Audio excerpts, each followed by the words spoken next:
1986, there was a big study done, a big study of the practices at nursing homes around the country. And what the study found was that there was widespread use of pretty horrible practices at nursing homes.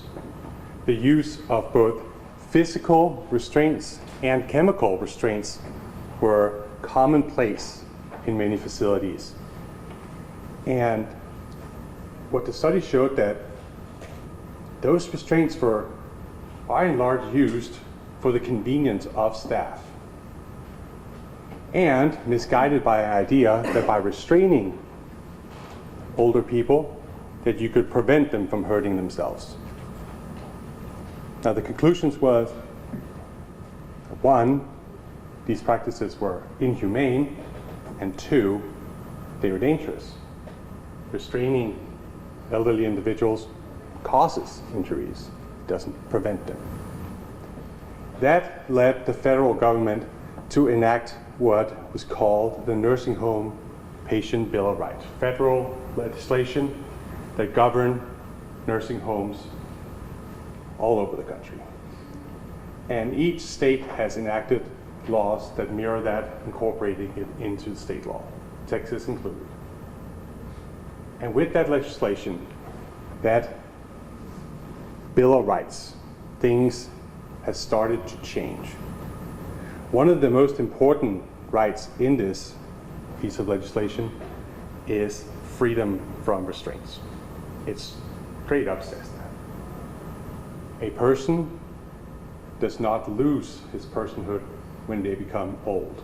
When they are in a facility, they remain a human being with dignity, and they have a right not to be physically or medically restrained for the convenience of staff. While the practices have changed, and all nursing homes now are what we call no restraint nursing homes, it is outlawed. You cannot restrain a patient at a nursing home. Mr. Coffey suffered serious bodily injury, that punctured lung, from the fall that happened because of the restraint. You take your victim as you find them.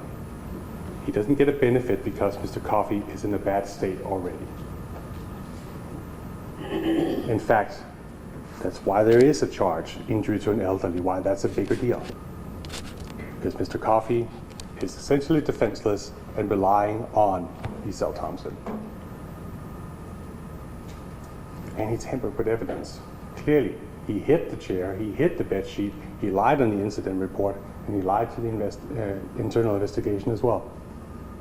All to cover up what he knew was wrong. That he caused serious bodily injury to Mr. Coffey by violating procedures that he had been trained on for decades.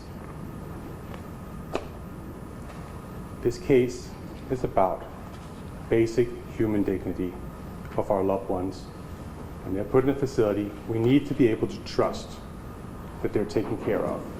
We need to be able to trust that policies are being followed and that our loved ones are not being dehumanized and put in jeopardy. Now, we write down our laws for a reason, right? We want the law to apply the same to everybody in our society. Nobody is special. From Hammurabi's Code on down to the Texas Penal Code. We write them down for a reason. And in this case, the law as written is very important. Primarily, insofar as the allegation of injury to an elderly person is concerned. The primary word here that we're going to have to address is that of recklessness. Now, recklessness is defined in the Penal Code. The Texas legislature took it upon itself to say this is what recklessness means in criminal law, in a criminal court of law. And how they defined it is you act recklessly or you're reckless concerning circumstances around your conduct or the result of your conduct when you are aware of, you know of, a substantial and unjustifiable risk, but you consciously disregard that substantial and unjustifiable risk, knowing that it is likely that the end result could occur. Now that is what recklessness means. It must be, the risk must be of such a nature and degree that disregarding it constitutes a gross deviation from the standard of care that an ordinary person would exercise in that type of circumstance. That's what recklessness means. Okay?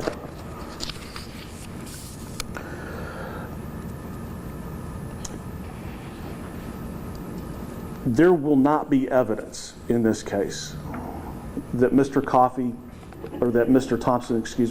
Thompson acted recklessly in tying or securing Mr. Coffey to that wheelchair with that bed sheet. He did so being aware of Mr. Coffey's past falls. He did what he did, albeit a gross violation of state regulatory laws. I'll concede that, of course.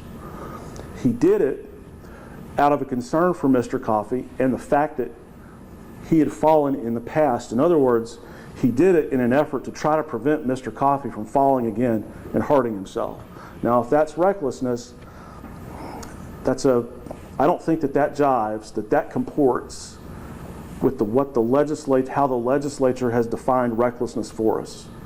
What we have to address here is the law and not emotion.